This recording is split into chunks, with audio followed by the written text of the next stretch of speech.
Iginiit ng Malacanang na hindi na kailangan ni Pangulong Ferdinand R. Marcos Jr. na bantayan ang impeachment dahil may mas importanteng trabaho ito.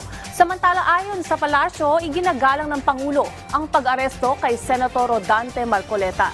Yan ang ulat ni Clazel Pardilla.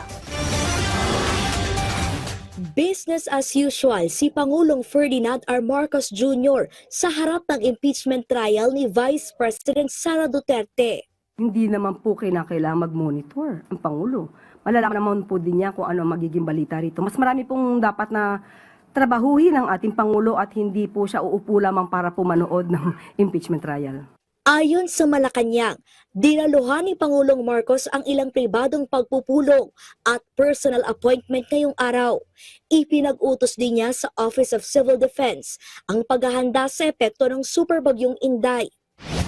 Kasabayan ang pagsisimula sa paglilitis kay VP Duterte na naharap sa impeachment dahil sa questionableng paggasta ng higit 600 milyong pisong confidential funds.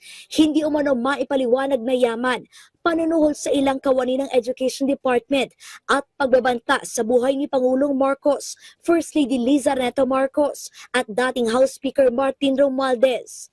Kung may kinakailangan pong sagutin ay dapat lamang pong sagutin. Kung kaya naman po na malinis ang mga pangalan ay dapat lamang pong gawin. Mas maganda pong humarap sa nasabing trial para po siya na mismo ang sumagot ng mga akusasyon laban sa kanya. Bagong marangkadang impeachment trial, naglabas ang Sandigan Bayan ng warrant of arrest sa kaalyado ni Duterte na si Senador Rodante Marcoleta. Sabi ng Malacanang, iginagalang ni Pangulong Marcos ang pag-aresto kay Marcoleta matapos sumuko. Sinampahan ng kasong pandarambong si Marcoleta dahil sa hindi niya umano pagdideklara sa 75 million pesos na campaign funds na karaang halalan. Kung inisyu po ito ng korte, ito'y valid warrant of arrest, wala pong magagawa ang ehekutibo kundi ito ay i-enforce. Tiwala ang Malacanang na rerespetuhin ng Iglesia ni Cristo ang isinampang kaso kay Marcoleta. Matatandang nagdaos ang protesta ang INC na karaang linggo bilang pagsuporta sa mambabatas.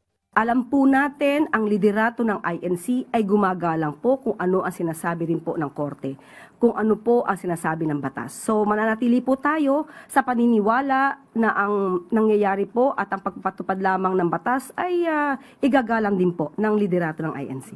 Hinikayat naman ng Malacanang si dating Congressman Mike Defensor na harapin na lamang ang kaso sa korte. Kasunod ito ng patutsyada ng dating mambabatas na sinasabing isa sa mga nagbigay ng milyong-milyong pisong campaign funds kay Marcoleta na wala umano sa salin ng mambabatas. Kami na lumalaban sa korupsyon ang nauna pang nakulong sa isang kasong walang batayan. Sa aming pong pagkakakulong ay hindi na po kami makakapagsalita sa korupsyon. Sana po ay minabdali din nila ang pagbibigay ng mga ebidensya, konkretong ebidensya, hindi lang puro pamidya. Sa korte na lamang po nila ito gawin at depensahan. Clazel Pardilla para sa Bayan.